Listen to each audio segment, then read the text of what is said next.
오늘 함께 생각해보고 은혜를 나누려는 말씀은 제목을 킹 데이빗이라고 했어요. 데이빗이라는 영어 이름이잖아요. 우리 주변에도 정말 흔하게 볼 수 있는, 우리 교회에도 데이빗 있어요. 금성형제가 영어 이름을 데이빗이라고 쓰더라고요. 성경의 다윗 왕을 몰라도 그냥 영어 이름으로 좋은 느낌으로, 남자 이름 괜찮은 이름으로 데이빗이라고 쓰는 것 같아요. 미술하는 사람들 잘 아실 텐데, 그림 그리는 그런 모델이 되는 상이 여러 개 있는데, 누가 만들었죠? 미켈란젤로가 만든 조각상, 남자 전신상, 잘생기고 몸매 좋고 옷 벗고 있는 그 누구예요? 네, 다비드상이라고 그러잖아요. 다비드가 데이빗 이름을 어느 나라 발음인지 모르겠어요. 어쨌든 그 상을 이야기해요. 제가 실물은 못 봤어도 이탈리아 갔을 때 길에 이렇게 서 있는 다비드상을 봤어요. 안 가리고 있어가지고 조금 사진 찍을 때 이렇게 가리고 찍더라고요. 그런 모습들이 기억납니다. 세상 사람들은 우리야 당연히 신앙적으로 다윗 왕을 대단한 사람, 좋은 사람으로 기억하고 있는데, 세상 사람들도 역시 이 다윗 왕을 잘 알고, 다윗이라는 이 사람은 문학과 예술과 인문학적으로 굉장히 유명하고 잘 알려진, 성경을 몰라도 대체로 사람들이 다 아는 다윗과 골리앗이라는 말만 해도 작은 것이 큰 것을 이기는 그런 현상을 얘기할 때 쓰는 일반적인 용어로 사용되고 있을 만큼 널리 알려지고 유명합니다. 개신교인들은 물론 하나님의 마음에 합한 자라는 평가를 받고 있는 이 다윗을 신앙적인 눈으로 봅니다. 그리고 예수님의 조상이라고 생각하면서 그를 좋게 보겠지요. 개신교인뿐 아니라 그리스도인뿐 아니라 유대인들도 다윗 왕을 특별하게 여깁니다. 종교적으로도 그래요. 얼마나 특별하게 여기면 그리스도 구원자 메시아가 다윗의 후손일 거라고 그렇게 믿었을까요? 예수님 당시에 모든 사람들이 다윗의 자손 이렇게 얘기하면 그건 진짜 혈통 다윗의 자손을 얘기하는 용어가 아니라 자기들을 구원하실 구원자를 얘기하는 명칭으로 썼거든요. 자, 그런 다윗에 대해서 이야기하려고 해요. 근데 다윗 왕 얘기하면 좀 지겨우신가요? 너무 다윗 왕 얘기를 많이 했죠. 지금까지는 도망 다니는 다윗의 이야기였어요. 그리고 지난 시간쯤에 드디어 유다의 왕이 된 다윗을 이야기했어요. 오늘 본문 내용은 뭐냐면 온 이스라엘의 왕이 되는 부분이에요. 다윗이 기름 부음 받은 게 3번이라고 얘기하죠. 첫 번째는 사무엘을 통해서 하나님의 선택을 받을 때 그때 한번 기름 부음 받았고, 두 번째는 유다의 왕이 될 때 유다 백성들로부터 기름 부음을 받았고, 세 번째는 온 이스라엘의 왕이 될 때 또 한 번. 그래서 3번의 기름 부음을 받은 사람이에요. 누구건 다윗에 대해서 나쁜 얘기하는 거 들어본 분은 별로 없으실 거예요.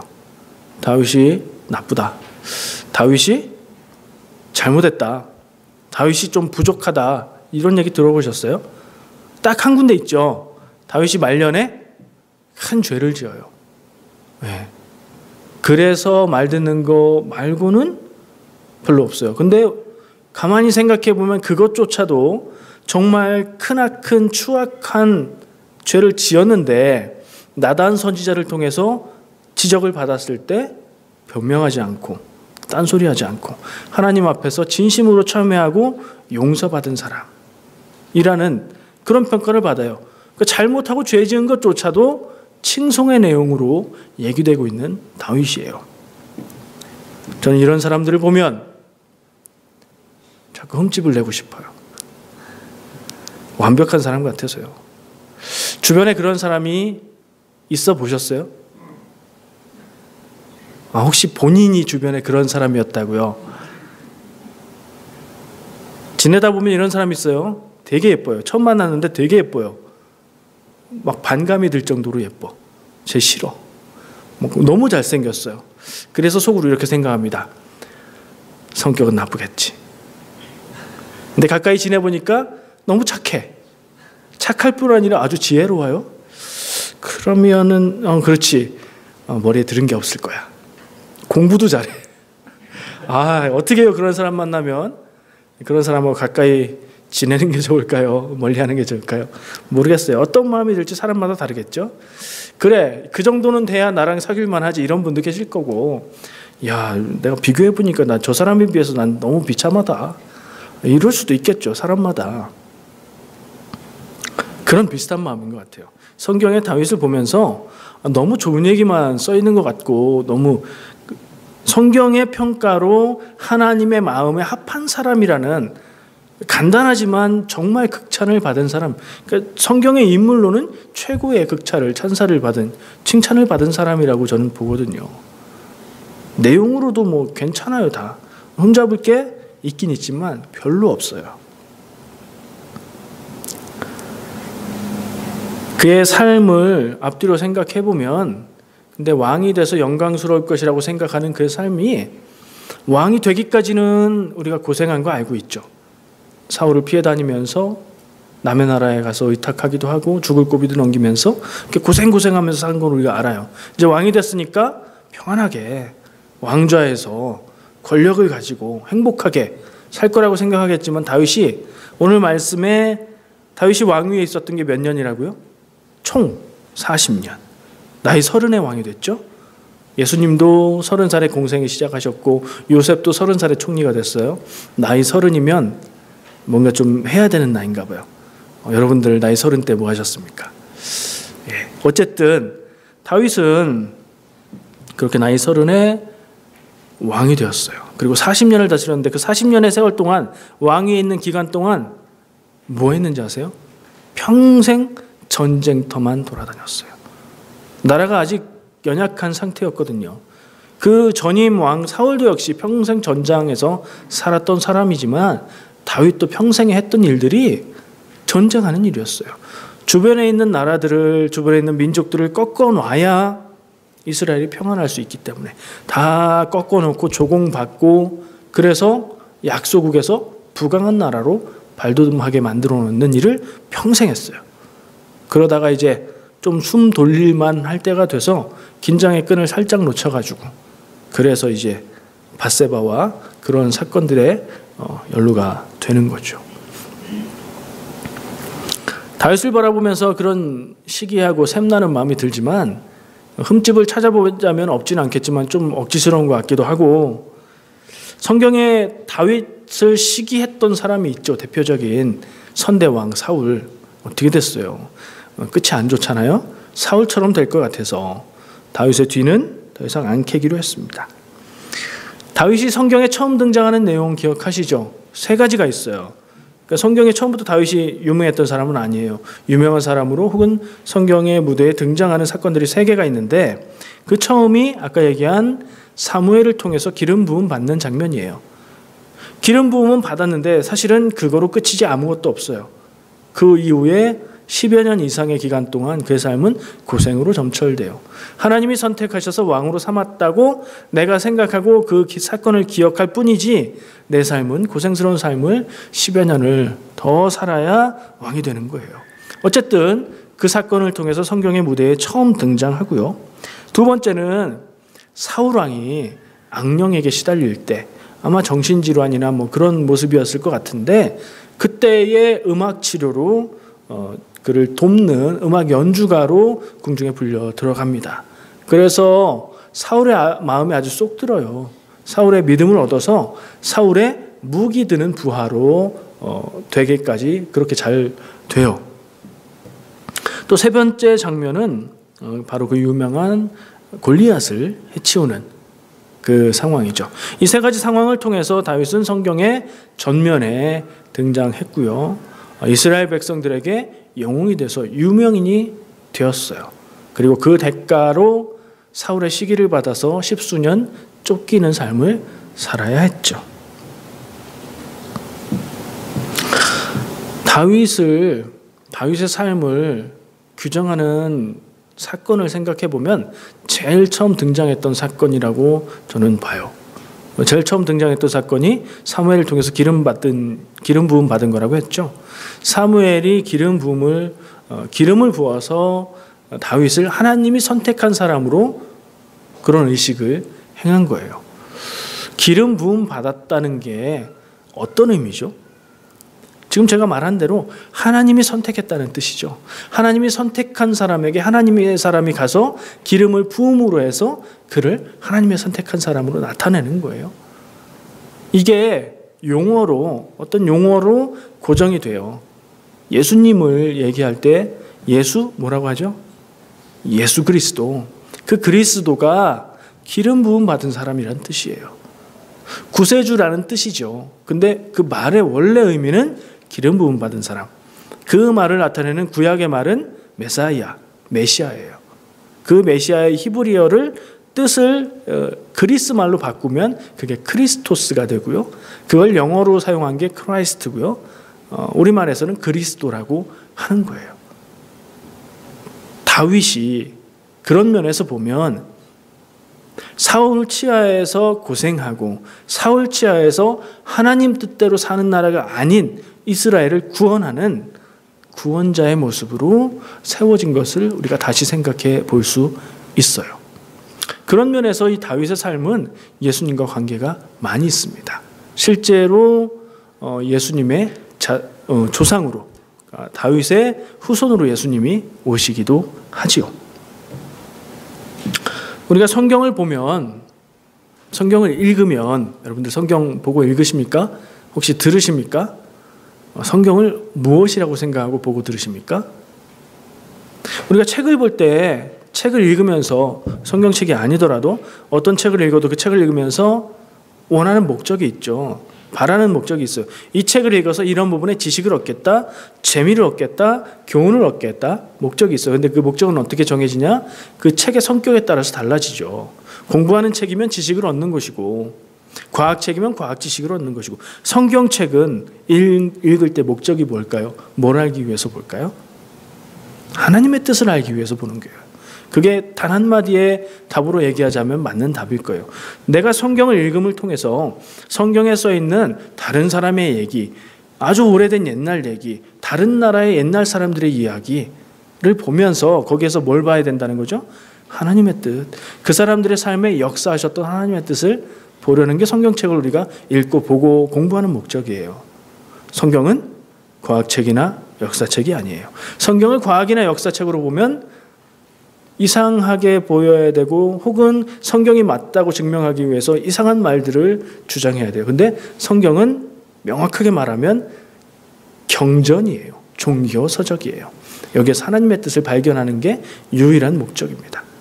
우리가 성경을 읽을 때 예배 때 선포되는 말씀을 들을 때에 거기에서 들어야 되는 건 하나님의 뜻이에요. 유머나 목사님의 지혜나 이런 게 아니라 하나님의 뜻을 들으셔야 돼요. 오늘 그런 축복이 있으시길 바라고. 왜 갑자기 이런 얘기를 할까요? 다윗의 이야기들을 볼 때 거기서 많은 걸 생각할 수 있어요. 제가 한 2번 예를 들었었죠. 다윗과 골리앗을 쓰러뜨렸던 다윗의 이야기를 하면서 뭐 경영 얘기를 하고 사회 얘기를 하는 사람이 있었죠. 근데 그거는 그 아이디어를 거기서 얻은 것뿐이지 성경을 제대로 보는 눈은 아닌 것 같아요. 믿음의 신앙인으로 성경을 제대로 볼 때 다윗의 삶과 인생에서 무엇을 봐야 될까요? 그의 고생하면서도 굴하지 않았던 그의 뭐라고 할까요? 굳은 의지, 하나님 앞에서의 굳은 심지, 자기 꿈을 잃지 않고 그 꿈을 바라보면서 삶을 흐트러뜨리지 않았던 그런 모습, 거대한 강해 보이는 적 앞에서도 대의를 품고 용기를 가지고 나가는 그 용맹함 많이 볼 수 있겠죠. 근데 그게 핵심은 아닌 것 같아요. 뭘 봐야 될까요? 한때 성경에서 성공하는 방법을 찾는 사람들이 있었어요. 성경적인 경영 방법, 성경적인 인생. 다윗의 삶을 보면서도 그런 삶을 우리가 그런 모습을 읽어낼 수 있어요. 다윗처럼 살면 하나님 앞에서 귀한 자리, 존귀한 자리에 세우시겠지. 이런 눈으로 볼 수도 있어요. 근데 그거는 성경을 보는 바른 눈이 아니에요. 내 욕망을 내가 원하는 것을 성경에 덮어 씌워서 하나님이 그거를 좀 해주시기를 바라는 마음이에요. 성경은 성공하는 방법을 알려주는 책이 아니에요. 여기서 성공하는 방법을 찾으려고 하면 망할 거예요. 성경은 제 생각입니다. 하나님의 뜻을 알려주는 책이고 하나님의 사람, 믿음의 사람이 살아가는 방법을 보여주는 책이에요. 다윗의 모습을 저는 그렇게 봐야 맞다고 생각해요. 어떤 모습이든지 간에. 다윗이 하나님 앞에서 어떻게 살아갔는지, 이런 때에 다윗은 어떻게 반응했는지, 고생스러울 텐데도 다윗은 왜 그렇게 했나? 하나님 앞에서 자기가 하나님의 뜻이라고 생각하는 것을 지키기 위해서 그렇게 살았구나. 그 다음에 봐야 될 건 뭐예요? 내 인생을 봐야 되는 거죠. 내가 삶을 살아가는 태도. 다윗의 삶에 있어서 가장 중요한, 다윗을, 성경에 있는 다윗을 우리가 보는 눈, 그게 믿음의 삶의 자세를 보는 것이라면 다윗에게서 보아야 하는 믿음의 자세를 한마디로 요약하면 뭐가 될까요? 한번 생각해 보세요. 사실 다윗은 다재다능한 사람이었어요. 아까 얘기했듯이 악기 연주도 잘했죠. 축산도 잘했죠. 양을 치는 사람이었잖아요. 그리고 싸움도 잘했어요. 전쟁에 나가서 전과를 많이 올리죠. 지도자, 지휘관으로서도 재능이 있는 사람이었어요. 다재다능한 사람의 삶에서 뭘 봐야 될까? 여러분들 혹시 생각나는 거 같이 얘기하고 싶은 거 있으세요? 마음속에는 맴돌죠. 저도 그렇게 생각되는, 요약되는 게 하나 있어요. 저는 성실함이 아닐까 생각해요. 성실함? 열심히 살라는 건가? 학생 때 학교에서 배웠던 거 한번 기억해 보세요. 성실이라는 단어가 부지런함이 다인가? 아니거든요. 유교에서 얘기하는 성실은 도와 진리에 맞게 최선을 다해서 거기에 맞는 삶을 사는 부지런함 이상을 얘기하는 거예요. 바른 자세와 그것을 지키기 위한 최선의 노력 같은 거예요. 다윗에게서 제가 본 성실함은 하나님 앞에서 살아가는 성실함이었어요. 내가 스스로 난 좀 게으르다 생각하는 사람은 나는 다윗하고 뭔가 봐. 그런 얘기가 아니에요. 게으르다고 하나님 앞에서 성실하게 못 사는 거 아니에요. 부지런하다고 하나님 앞에서 성실한 거 아니에요. 무엇에 부지런한지 봐야 돼요. 내 이익을 챙기고 내가 손해보지 않으려고 하고 내 건강을 챙기고 뭐 이런 데 부지런한 건 나를 위한 거죠. 하나님 앞에서 사는 의식은 그건 또 별도의 이야기입니다. 다윗은 양치는 목동일 때 정말 성실히 일했어요. 골리앗 앞에 싸우겠다고 나갈 때 사울이 너는 어려서 너 약해서 저 골리앗 봐, 안 돼 라고 했을 때 다윗이 하는 말이 있어요. 내가 양칠 때에, 목동으로 있을 때에 사자와 곰이 양들을 잡아먹으려고 오면 내가 이 물맷돌과 막대기를 가지고 그 동물들을 물리쳤습니다. 내가 그 힘으로 나가서 저 하나님을 모독하는 사람을 쓰러뜨리겠습니다. 이렇게 얘기했죠. 그 다윗의 좋은 자세는 좋은 자세고요. 거기서 볼 수 있는 거, 다윗의 입으로 스스로 말했듯이 다윗은 양을 치는 일에 있어서 사자나 곰, 그런 맹수들이 왔을 때 자기 살겠다고 도망치는 그런 사꾼 목자가 아니었어요. 어림에도 불구하고 자기가 할 수 있는 최선을 다해서 자기의 사명을 성실하게 지켜냈던 그런 성실한 일꾼이었어요. 성실한 사람의 특징은 어떤 일에도 성실하다는 거예요. 작은 일에도 성실하고 그래서 큰 일에도 성실할 수 있어요.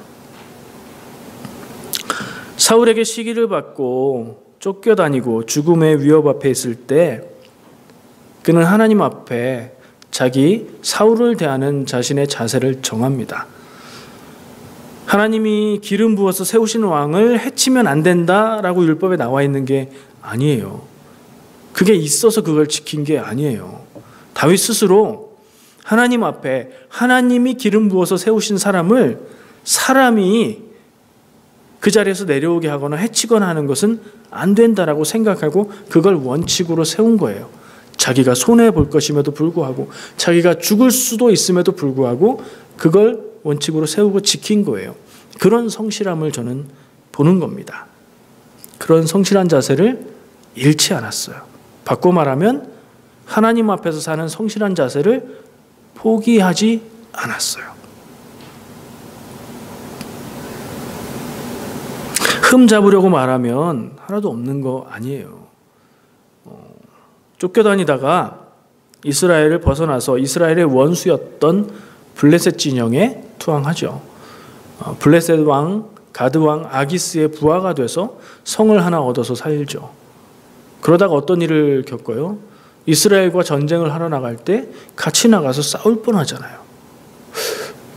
그리 바람직한 태도는 아니라고 생각해 볼 수 있어요. 아주 큰 잘못은 아니죠.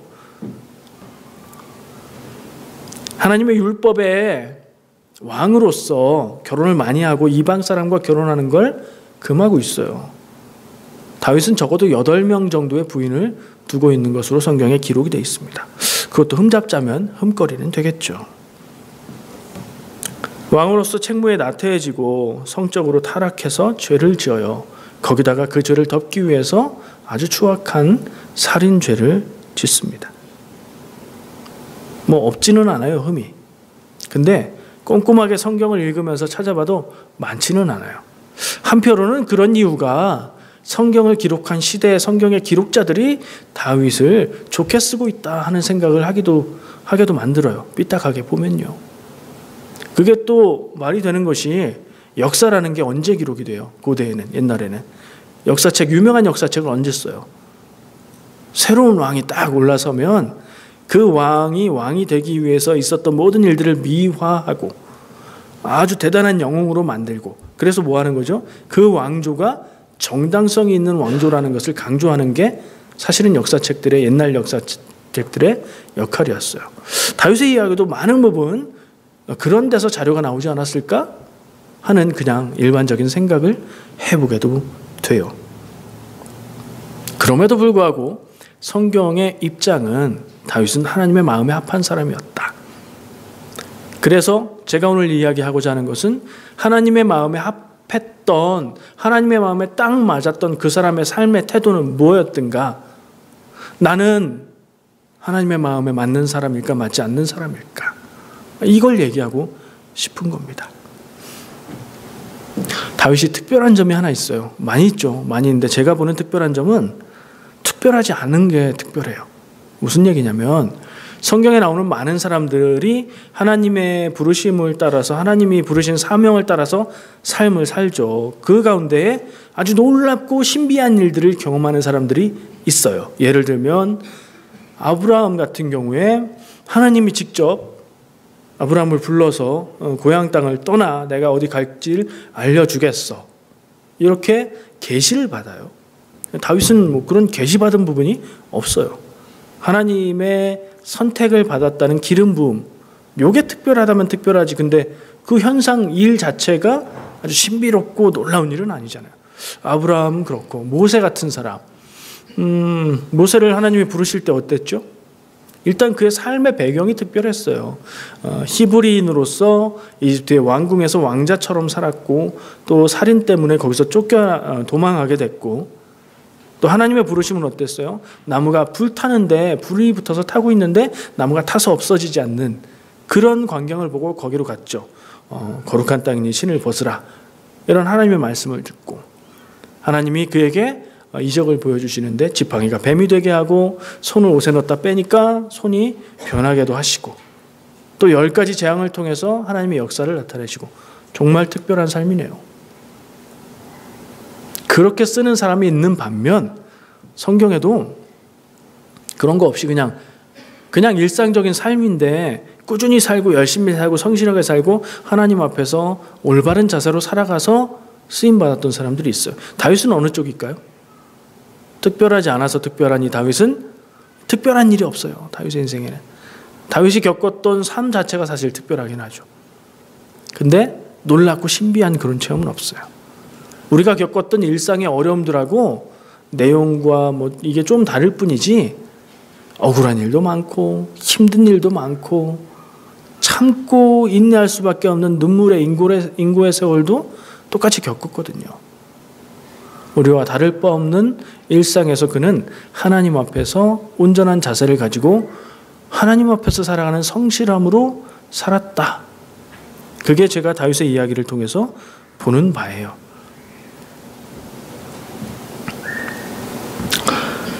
성경이 우리에게 전하는 다윗의 이야기들은 한 뛰어난 사람을 보라는 영웅의 이야기가 아니에요. 한 사람이 하나님의 부르심 앞에서 어떤 자세로 살았는가를 보여주는 믿음의 본을 보여주는 이야기입니다. 그래서 다윗의 이야기가 내가 샘나고 시기하는 누군가 남의 이야기가 아니라 내 이야기로 보여질 때에, 내 삶의 순간순간의 일들로 공감이 될 때에 다윗이 내 안에서 살아 숨쉬게 되고 내가 하나님 앞에서 성실한 삶을 살 수 있지 않을까 하는 생각을 해봅니다. 어린 시절 하나님의 사람을 통해서 기름 부음 받고 왕이 될 것이라는 신탁을 들었죠. 하나님의 백성을 하나님의 대리자로 잘 다스리는 왕이 될 것을 사명으로 살았어요. 다윗이 왜 나에게 이걸 합니까? 물었겠죠. 하나님이 너를 왕으로 세우셨다. 얘기를 들었겠죠. 그리고 그건 그의 마음에 새겨졌을 거예요. 아마 사울이 불러서 왕궁에 나가게 됐을 때 지금인가? 내가 지금 그 길로 가는 건가? 이런 생각을 했을지도 몰라요. 근데 사울의 시기를 받고 도망자의 삶을 살아야 했을 때는 어떤 생각을 했을까요? 하나님이 왕으로 세우겠다는 얘기를 다른 사람도 아닌 하나님의 사람 사무엘을 통해서 내가 들었는데, 분명히 들었는데 그거 꿈이었나? 그거 거짓이었나? 이런 회의가 없었을까요? 모르겠어요. 있었든지 없었든지 간에 그는 하나님 앞에서 성실한 자세를 지키고 살았어요. 그러면 그것에 대한 믿음, 하나님이 이루실 것에 대한 믿음, 하나님의 선하심에 대한 믿음, 하나님이 전지전능하심에 대한 믿음이 그 안에 있었다는 얘기예요. 그것이 그의 삶을 그가 되게 가능하게 했던 요소라고 봅니다. 성경에 하나님이 선택해서 왕이 된 사람이 또 있죠. 사실 다윗 이후의 왕들은 세습으로 왕이 됐으니까 하나님의 선택이라고 보기에는 좀 그렇죠. 근데 왕국 초기에 하나님의 선택을 통해서 왕이 된 두 사람이 있어요. 다윗이 그렇고 사울이 그래요. 사울은 하나님의 버림을 받은 왕으로 우리가 기억하고 있지만 그도 역시 사무엘을 통해서 기름 부음 받은 하나님이 선택한 사람이었거든요. 어떻게 생각하세요? 하나님이 실수로 그 사람을 택했을까요? 아니면 하나님이 그렇게 될 만한 사람을 이스라엘 백성에게 주려고 그를 선택했을까요? 아니면 하나님이 좋은 사람을 선택하셨는데 사울이 하나님의 길이 아닌 다른 길을 선택한 걸까요? 저는 마지막 거이지 않나 생각을 해요. 하나님이 선택하셔서 사무엘을 통해서 기름 부음 받고 왕위에 오른 사람 둘 비교해 볼 때, 다윗과 사울을 비교해 볼 때, 단순하게 비교해 볼 때 오늘 제가 얘기한 다윗의 핵심은 뭐라고요? 다윗의 삶의 핵심은 하나님 앞에서의 성실함, 그걸 포기하지 않은 사람. 자기의 추악하고 더러운 죄의 모습을 대면하면서도 자기를 죄인으로 낮추고 하나님 앞에 사는 삶으로 다시 돌아갔던 그 사람. 사울은요, 그 측면에서 비교해 보면 어땠어요? 하나님 앞에서 하나님이 세우신 왕, 하나님의 백성의 왕으로 살아가기를 포기했어요. 언제 그랬죠? 그가 잘 모르고 하나님의 뜻을 거스르는 일인 줄 잘 모르고 실수를 했겠죠. 그때의 사무엘 통해서 아니라고, 잘못되었다고, 하나님의 길이 아니라고 얘기를 들었어요. 그때 사무엘 어떻게 했죠? 아, 그렇습니까? 제가 죄를 지었습니다. 뭐 그런 거 없어요. 하나님 앞에서 인정받는 건 그냥 포기했어요. 그리고 사람들의 인정받기라도 남겨두기를 원했어요. 왕의 자리에 급급했고 사람들이 자기를 왕으로 높여주는 그 시선에 급급했어요. 가장 중요한 하나님의 인정받는 삶은 그냥 포기해버렸어요. 왜 포기했을까요? 더 좋은 게 있으니까 포기했죠. 하나님 앞에서 성실하게 사는 삶보다 더 좋은 게 뭐였어요? 그에게? 자기 뜻대로 사는 삶. 자기가 생각하는 대로 행하는 삶. 자기가 원하는 대로 가는 삶이었어요. 그래서 그는 하나님 앞에서 성실하게 살아가는 삶을 포기했어요. 그래서 그는 하나님에게 버림받은 왕이 되어버린 거예요. 누가 그렇게 했어요? 하나님이 그를 버린 게 아니라 하나님도 말씀하십니다. 사울이 나를 버렸고 그래서 사울을 버린다라고. 여러분들의 삶이, 우리의 삶이 왕은 아니죠. 사울이든 다윗이 되었던 왕인데 우리가 왕은 아니에요. 뭐 왕 같은 특별한 그런 삶도 아닌 것 같아요. 특별하다고 하면은 한국 땅을 떠나서 외국에서 살아가는 이민자의 삶 정도가 특별하달까요? 그래서 잘 와닿지 않을 수도 있어요. 근데요, 그 기본적인 자세를 생각해 본다면 우리가 그 원칙은 적용할 수 있어요. 우리의 삶에. 하나님은 우리를 이곳에 인도하셨고 우리의 삶을 이렇게 되게 인도하셨다. 어려운 일을 당해도 하나님의 인도하십니다. 그러면 나는 하나님 앞에서 어떤 자세로 무엇을 선택하면서 살까? 이 고민 앞에 하나님이 계시면 하나님을 인식하고 다윗 같은 하나님 앞에서 성실한 삶을 살 것이고,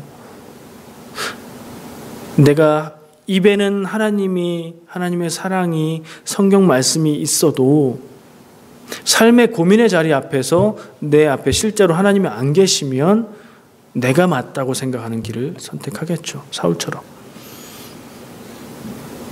내가 맞다고 생각하는 길이 하나님의 뜻이기를, 그렇게 기도하시죠. 그건 좋은 말로 기도해서 그렇고, 내가 원하는 길로 하나님이 와 주시기를, 하나님의 뜻 필요 없고 내가 가고 싶어 하는 길이 하나님이 뜻을 바꾸셔서 그 길로 와 주셨으면 하는 기도거든요. 그건 우리의 삶의 기도 할 때에 오늘 말씀이 좀 기억나셨으면 좋겠습니다. 왜 이렇게 분위기가 무거워요? 하나님 앞에서 살아가시길 축복합니다. 그것이 우리의 기쁨이 되기를 축복합니다. 기도하겠습니다.